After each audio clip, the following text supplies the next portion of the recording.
yan ang pilit nating i-discover.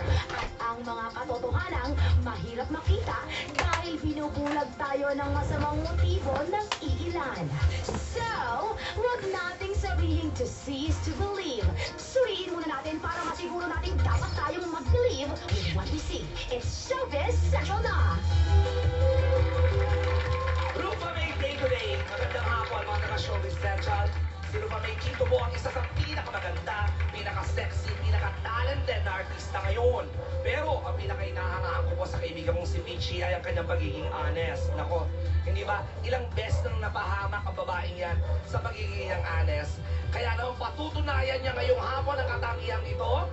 Pumayag na po si Mr. Rupa May Quinto na ngayong araw na ito ay sasalang siya sa lie detector test. Nako, marami hong patibong kami inihanda para walang kawala ang ating birthday girl. Kaya naman, Rupa May, happy birthday sa'yo and I love you very much.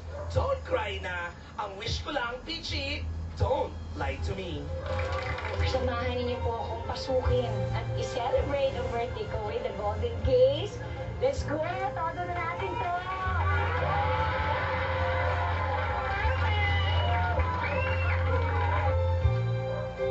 Nakaka-touch naman ang birthday celebration ni Rupa May Quinto sa Golden Gaze, ang tahanan ng mga matatandang bading na wala ng sariling pamilya. Pero